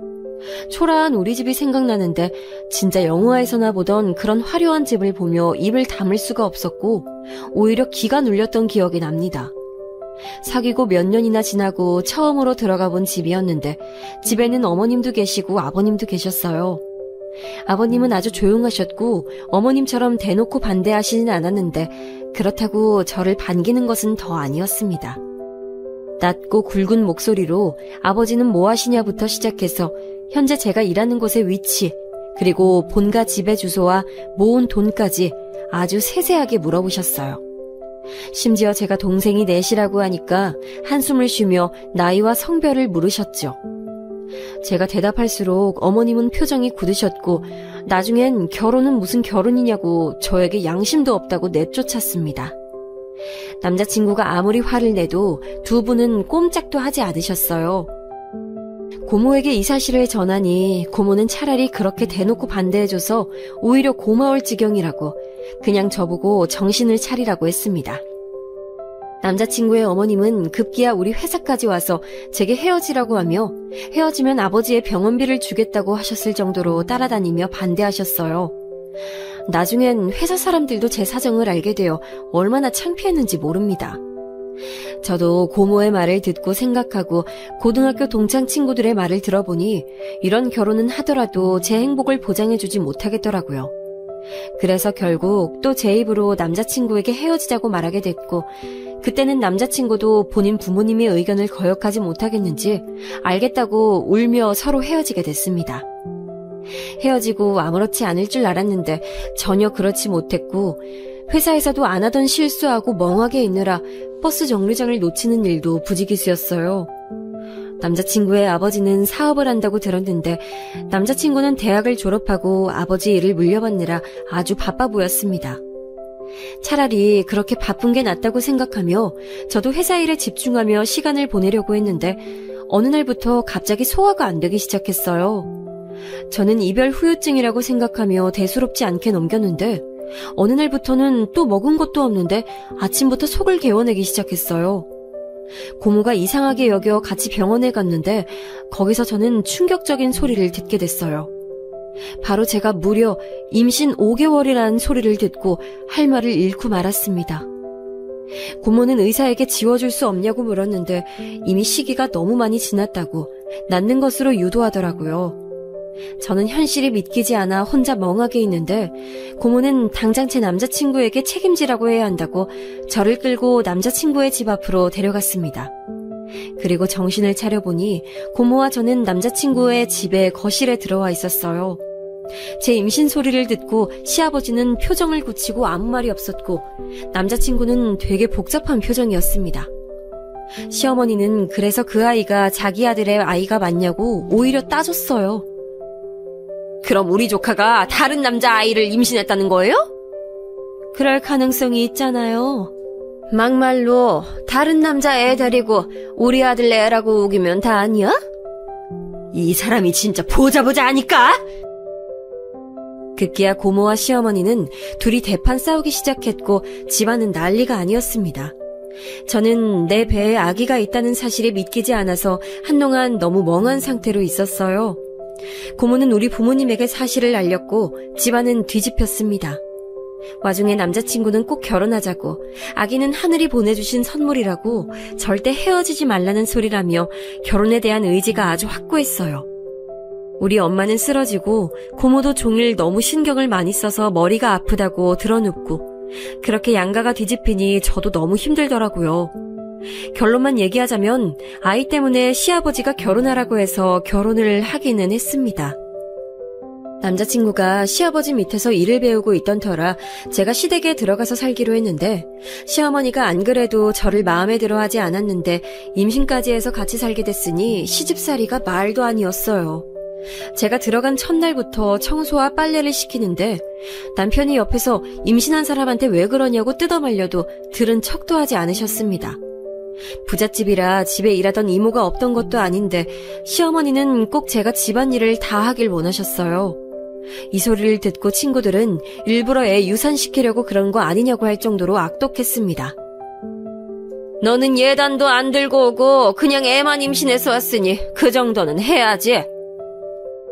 시어머니 말대로 저는 집안 사정이 워낙 좋지 않으니 예단을 주고 싶어도 줄 수가 없던 환경이었고 혼수도 제대로 하지 못했어요. 시아버지는 시어머니가 그렇게 저에게 시집살이를 시키셔도 그냥 모른 척 하셨고, 남편은 퇴근하고 오면 저에게 조금만 참자고, 본인이 사업을 완전히 물려받으면 반드시 저를 데리고 나가겠다고 매일 말해주어 견뎠습니다. 시어머니는 제가 회사에 다녀봤자 돈이 많이 되지 않는다고 하며 그만두고 집안일에 집중하길 원하셨는데, 안 그래도 임신하고 신경통 때문에 편두통이 왔던 터라 저는 회사를 그만두게 됐어요. 종일 시댁에서 요리, 빨래, 청소하는데 그게 여간 힘든 게 아니었습니다. 임신해서 몸도 무거운데 새벽 5시에 일어나 식구들 먹을 밥을 하고 있으니 제가 식모가 된 기분이었어요. 고모와 엄마가 너무 보고 싶은데 시댁에서 시어머니와 있으니 마음대로 외출도 하기 힘들었습니다. 그래서 남편 말대로 나중에 분가할 것만 기대하며 견디며 출산을 준비했어요. 정말 다행히 첫째는 입덧이 전혀 없었고 임신 중에도 태동도 별로 없던 아이라 출산도 쉽게 할 수 있었습니다. 그런데 남아 선호 사상이 아주 심한 시어머니의 예쁨을 많이 받으려면 첫째가 아들이어야 했는데 첫째는 딸이었어요. 저야 뭐 제가 배 아파 낳은 자식이니 아들이어도 딸이어도 상관이 없었는데 시어머니는 제가 낳은 아이가 딸이라고 병원에 오지도 않았습니다. 병원에서 아이를 데리고 시댁에 갔는데 쳐다보지도 않으며 길가에 있는 강아지보다 못한 취급을 하니 너무 속상해서 얼마나 울었는지 몰라요. 신생아는 새벽에 잠을 자지 않으니까 제가 뜬 눈으로 밤을 새우고 다음날 조금만 늦게 일어나면 시어머니는 우리 부부의 침실 문을 벌컥 열며 당장 일어나라고 소리를 지르셨습니다. 아무리 남편이 막아줘도 시어머니는 듣지도 않으셨고 시아버지와 남편이 출근하면 행패는 더 심해졌어요. 우리 딸의 울음소리가 듣기 싫으니 거실에 데리고 오지 말라고 하며 청소와 빨래는 계속 시키니까 전 얼마나 눈치를 받는지 모릅니다. 그래도 아기도 자기가 그렇게 사랑하는 아들의 자식인데 어떻게 저럴 수가 있는지 제 상식으로는 이해하지 못했어요. 명절에나 겨우 고모와 본가에 갈 수 있었는데 갈 때마다 눈물이 자꾸 나와 참느라 고생했습니다. 제가 결혼하고 회사를 그만두어 본가에 돈을 예전처럼 보내지 못해 그게 너무 걸렸는데 그래도 동생들이 고등학교를 졸업하고 공장에 가서 돈을 벌어 생활비를 충당하고 있었어요. 엄마는 저를 보면 그냥 힘들어도 꾹 버티는 게 이기는 거라며 말씀하셨는데 당시 저에게 다른 선택지가 없으니 저도 버티고 버텼습니다. 그러다 그런 생활이 지나고 둘째도 임신을 하게 됐어요. 남편은 둘째가 나오면 진짜 분가하자고 저와 약속했습니다. 혼자 집에서 독박으로 육아하며 태교하고 집안일을 병행하는 것은 힘든 시간이었어요. 시어머니는 임신한 게 대수냐고 제가 으스대지도 않았는데 저보고 티를 내지 말라며 뭐라 하셨습니다. 그럴 때마다 남편 말을 믿으며 분가할 날을 손꼽아 기다렸어요. 제가 제일 힘들었던 것은 바로 본가에 자주 가지 못한다는 것이었습니다. 명절에나 겨우 가는데 그것도 시댁 행사가 다 끝나야 보내줬기 때문에 제가 부모님과 동생들을 보는 시간은 하루도 채 되지 않았으니까요. 어차피 넌 고등학생 때부터 나와서 살았으면서 뭐가 그렇게 애틋하다고 자꾸 가? 제가 부모님을 뵙고 오겠다고 하면 시어머니는 매번 저렇게 말씀하셨어요. 고모는 같은 동네라 가까운데도 진짜 부모님도 아닌데 뭘 보러 가냐고 매몰차게 대하셨습니다. 처음엔 아무 말도 하지 못하고 그냥 혼자 방에서 울었는데 저런 상황이 반복되니까 저도 맞받아치기 시작했어요. 자식이 부모 보고 싶은 건 너무 당연하죠. 빨리 다녀올게요.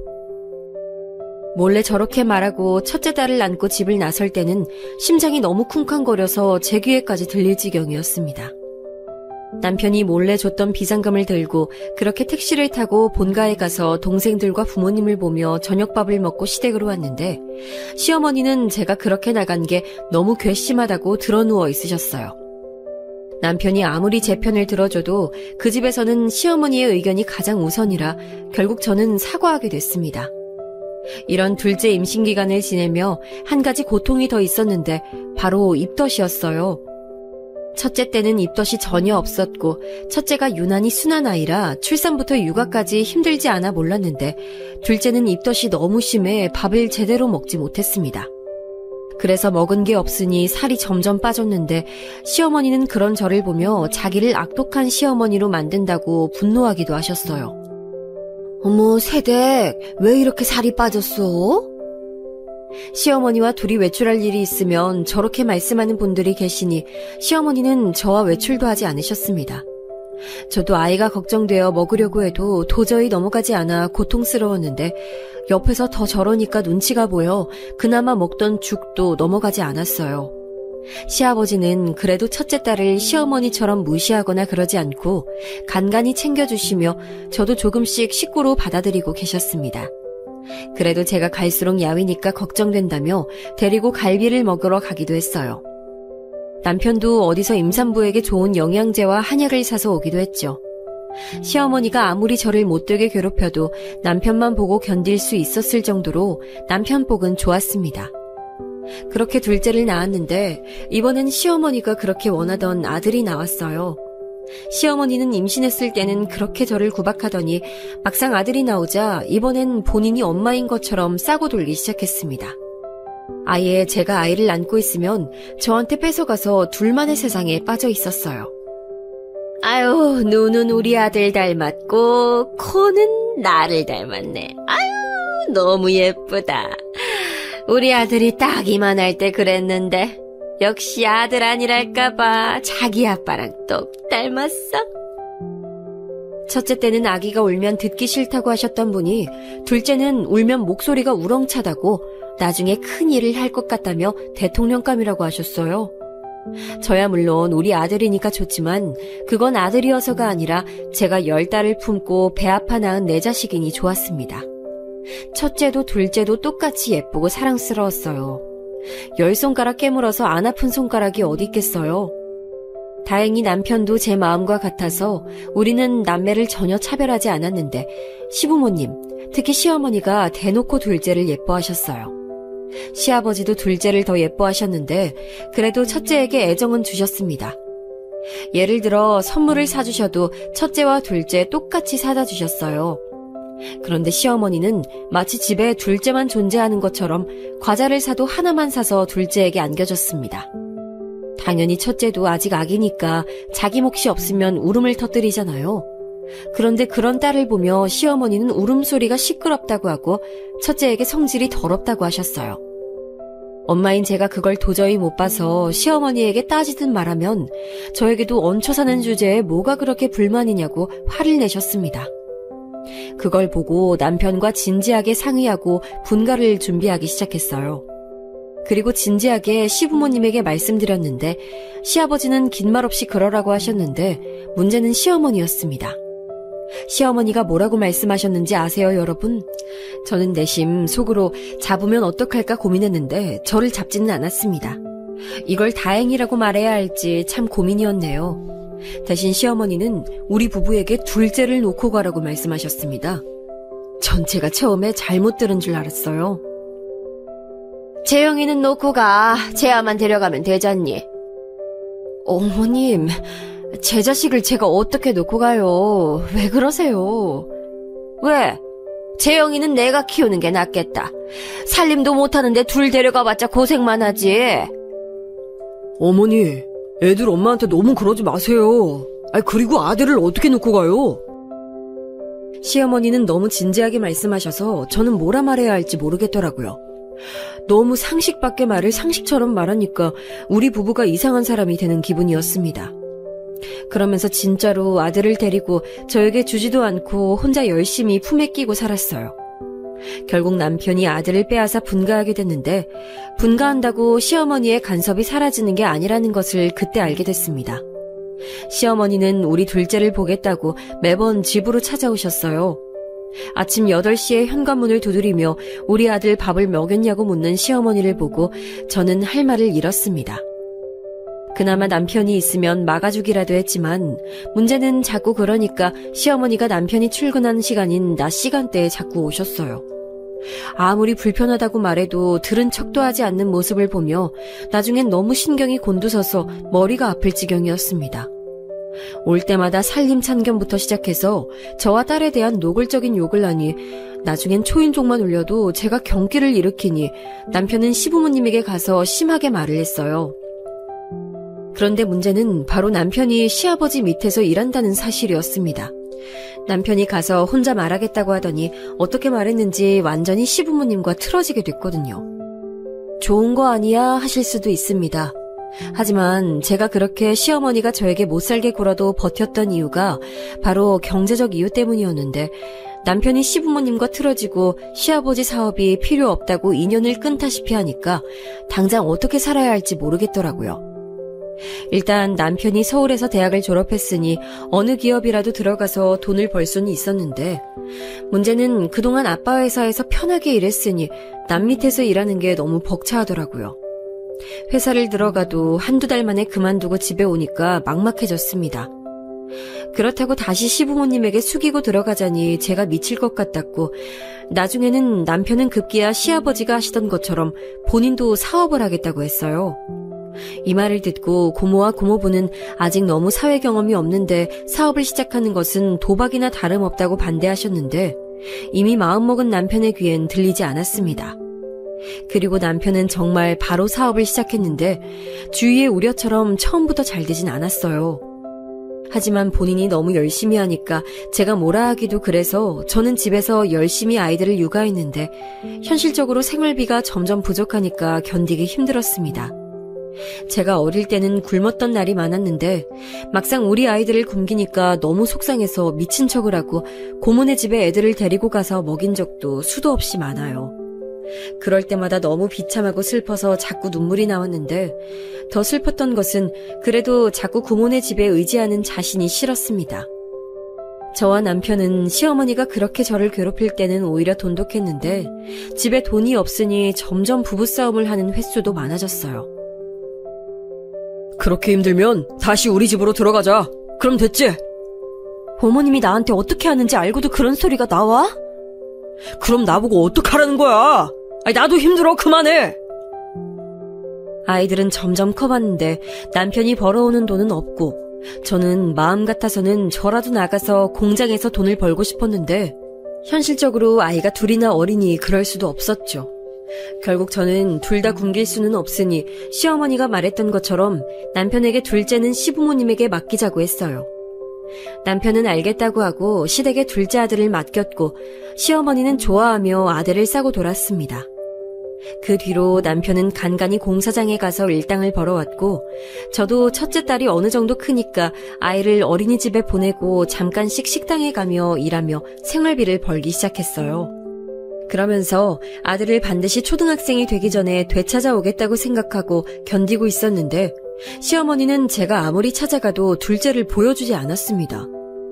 이미 본인들 집에 보냈으니 자기 자식이라고 저에게 미련을 버리라는 말까지 하더라고요.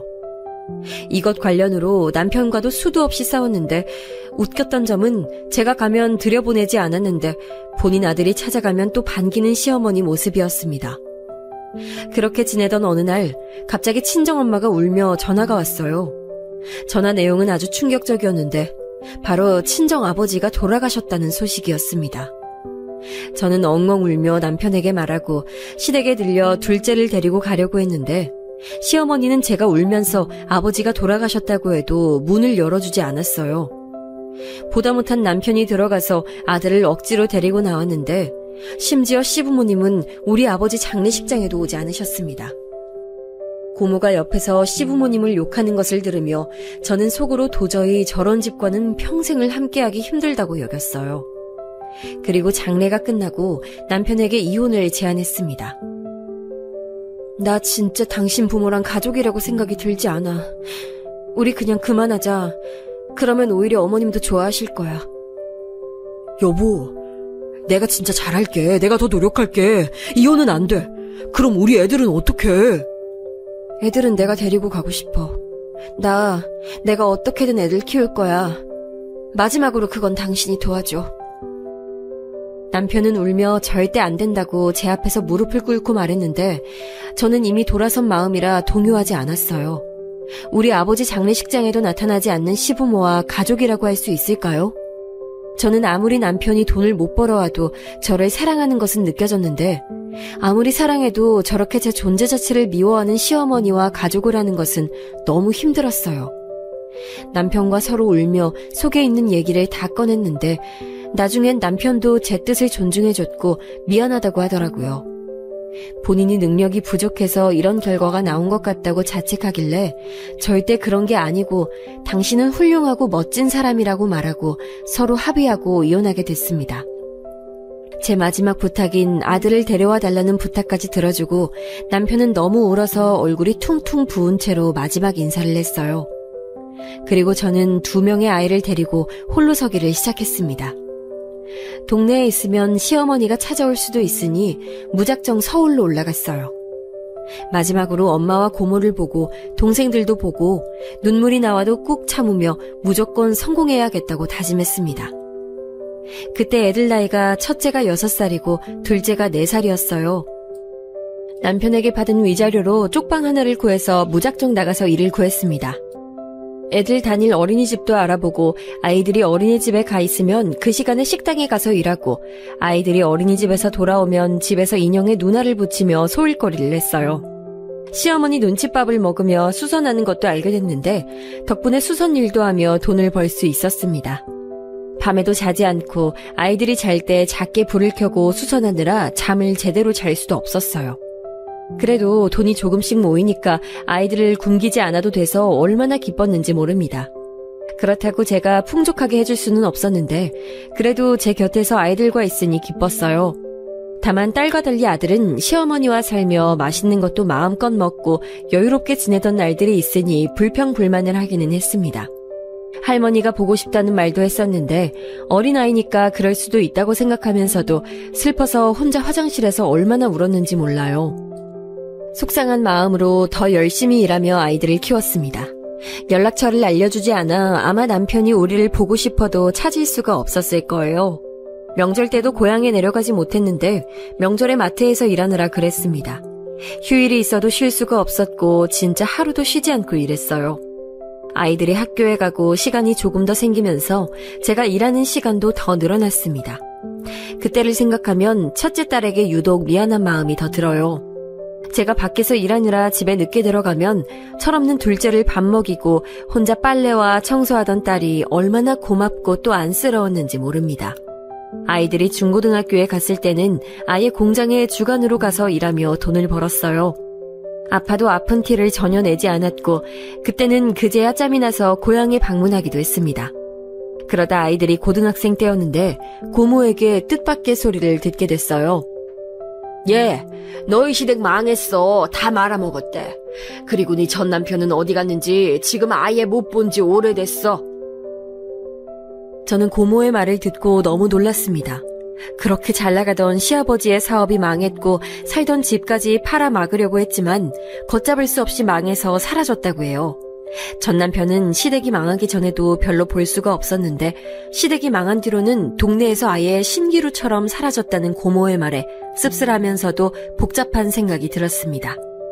고모와 엄마는 제가 주는 용돈도 전혀 받지 않고 저에게 고생한다고 오히려 용돈을 주셨어요. 아이들을 키우며 적어도 굶기지는 말자 다짐하며 열심히 일했는데 제가 그렇게 사는 것에 대해 보답을 해주는 듯 딸은 서울에 있는 대학에 입학했습니다. 등록금은 반드시 제가 내주고 싶었는데 다행히 딸은 무려 4년 장학생으로 학교에 입학했어요. 얼마나 뿌듯하던지 소식이 끊긴 전 남편에게 소식을 알리고 싶었답니다. 힘들 때도 그렇고 행복할 때도 그렇고 남편이 궁금했던 것은 사실이에요. 서로 남편과 저는 사랑하는 상태로 헤어졌으니 그랬던 것 같습니다. 그래도 서로 소식을 알릴 길이 없으니 그리워도 그리움을 가지고 살았죠. 주변에서는 저에게 재혼 권유도 했는데 저는 재혼은 전혀 생각이 없었어요. 남매를 혼자 키우기에도 바빴기도 했고 그냥 다른 남자와 다시 결혼 생활을 한다는 게 엄두가 나지 않았습니다. 혹시라도 전 시어머니 같은 사람을 만날 수도 있으니 생각을 신중히 했어요. 그 정도로 시집살이에 대한 고통이 아직 남아있었죠. 아무튼 그렇게 딸아이는 대학에 가서 적응도 잘했습니다. 워낙 착하고 제 속을 썩인 적이 단 한 번도 없던 아이라 그냥 딸을 생각하면 미안한 마음과 고마운 마음이 가득했어요. 심지어 대학에 가더니 과외로 돈을 벌어 저보고 더 일하지 말라는 말을 하며 생활비도 주던 기특한 딸이었습니다. 반면 아들은 경우가 달랐어요. 아마 어릴 때 시댁에 보냈던 게 잘못됐던 건지 아들은 사춘기를 심하게 겪었어요. 고등학교 때도 엇나가서 제가 학교에 불려갔던 적도 있고 심지어 경찰서도 갔던 날이 있습니다. 그래도 그럴 때마다 아들이 할머니 얘기를 꺼내면 저는 할 말이 없었어요. 그래서 안쓰러운 마음에 더 잘해주려고 애썼습니다. 천사 같은 딸이 아들에게 뭐라고 할 정도였던 아들은 성인이 되고 그래도 조금 나아졌어요. 군대를 먼저 다녀오고 대학에 입학했는데 전문대를 갔지만 그래도 적응을 잘하고 무사히 졸업까지 했습니다. 딸은 미국으로 교환학생을 갔었는데 그것도 장학금으로 가게 됐어요. 그리고 딸은 졸업하고 미국에서 취업하더니 미국인 사위를 만나 결혼까지 했습니다. 해준 것도 전혀 없는데 키워줘서 고맙다는 소리를 듣고 얼마나 울었는지 몰라요. 그리고 저는 아이들이 성인이 되고 나서도 여전히 공장에 다니고 있었는데 그렇게 옷도 사지 않고 먹고 싶은 것도 먹지 않으며 모은 돈으로 겨우 서울에 있는 아파트를 하나 살 수 있었습니다. 되게 작은 주공 아파트였는데 재개발되며 값이 확 뛰어 얼떨떨했어요. 그 사이 아들은 결혼할 여자를 데려왔는데 그 여자는 저도 아는 아이였습니다. 왜냐하면 아들이 한창 방황할 때 같이 놀던 여자였어요. 직업도 없이 대학도 가지 않았던 예비 며느리를 데리고 온 아들은 다짜고짜 저에게 임신 소식을 꺼냈습니다. 적잖이 당황했으나 저도 결혼할 때 그렇게 갑작스러운 임신 때문에 했으니 뭐라 반대할 말이 없었어요. 그래도 자식들이 다 결혼한다니 그것만으로 다행이라 여기며 며느리와 같이 살게 됐습니다. 며느리는 저와 아들이 살던 집으로 왔기 때문에 딱히 해온 것이 아무것도 없었어요. 혼수도 필요 없었고 예단이나 뭐 하다못해 수저도 안 들고 왔습니다. 그래도 괜찮았어요. 저는 시어머니에게 지독하게 당해서 이혼까지 한 사람이니 최대한 며느리의 편의를 봐주고 싶었습니다. 그래서 며느리가 집안일을 할 필요 없게 제가 다 했어요. 태교에 전념하라고 시장 가서 재료를 사서 요리하고 청소하고 빨래하고 얼마나 신경을 썼는지 모릅니다. 제가 공장에서 일하다 허리를 심하게 다쳐 일할 수가 없어서 아들 돈으로 생활하고 있으니 고마운 마음으로 더 그랬던 것도 있어요. 그런데 어느 날 아들이 저에게 진지하게 명의 이전을 해달라고 했어요.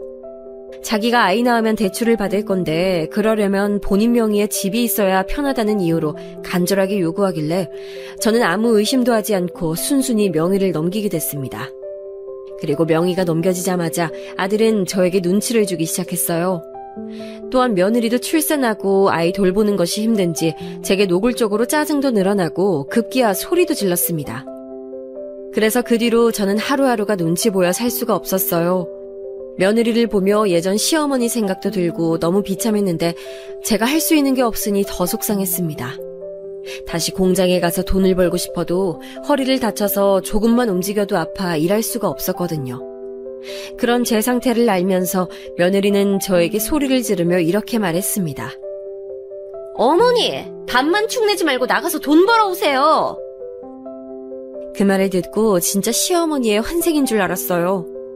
저는 속상한 마음에 화장실에 가서 울다 밖으로 나왔습니다. 그런데 아파트 앞에 되게 멋진 외제차 하나가 서 있었어요. 무시하고 울면서 머리를 식히려고 걷는데 누가 제 손을 잡아서 깜짝 놀라서 보니 거기엔 전 남편이 저를 보고 있었습니다. 이게 무슨 일인지 믿기지 않고 도저히 믿을 수도 없고 너무 놀라 아무 말도 못하고 입만 벌리고 서 있었어요. 그런 저와 달리 남편은 드디어 찾았다고, 이번 흥신소는 믿을만하다고 혼자 흐뭇하게 웃었습니다. 여보, 내가 진짜 몇 년을 찾았는지 알아? 전국에 있는 흥신소는 내가 다 찾았어. 너무 보고 싶었어. 당신, 이게 무슨 일이야? 나 지금 믿기지가 않아. 이게 뭐야? 진짜 너무 보고 싶었어. 당신하고 이혼하고 나 얼마나 죽기 살기로 노력했는지 몰라. 나 이제 기업 회장이야. 내가 이 말 하려고 살아왔어. 전 남편은 그러면서 저에게 명함 하나를 보여줬는데 진짜 기업 회장의 명함이었어요. 그러면서 저를 꼭 끌어안더니 본인 부모와는 절연한 지 오래고 제게 나타나려고 얼마나 노력했는지 모른다고 급기야 울기 시작했습니다. 그런 남편을 얼떨결에 달래며 저는 애들 얘기를 하다 복받쳐서 덩달아 울었어요. 제가 울며 아들에게 배신당해서 이러고 산다고 하니까 남편은 괘씸하다고 말하더니 갑자기 자기가 좋은 생각이 있다고 하더라고요. 며칠 뒤 저는 남편의 말이 무슨 뜻인지 알게 됐는데 바로 아들에게 사탕발림으로 저에게 다시 명의를 넘기면 본인 회사 후계자로 삼겠다고 했습니다. 아들은 좋다고 그렇게 명의를 넘겼고 남편은 뭐 다들 예상하셨죠? 채용도 하지 않았어요. 네가 사람이면 엄마한테 그럴 수가 없다고 하고 매몰차게 아들 부부를 내쫓았습니다. 저야 이미 아들과 며느리에게 당한 게 많아 전혀 안쓰럽지 않았어요. 그렇게 저는 지금 남편과 둘이 서울에 있는 아파트에서 행복하게 살고 있답니다. 미국에 있는 딸에게도 소식을 전했더니 너무 좋아하며 남편을 데리고 입국해서 내시 호텔에서 맛있는 식사도 여러 번 했을 정도로 행복해요. 서로 미워하는 마음 없이 사랑하는 마음으로 이혼했던 사이라 요즘 훨씬 더 애틋하답니다. 다시 신혼이 된 기분이 들어요. 제 사연은 여기까지입니다. 다들 들어주셔서 감사합니다.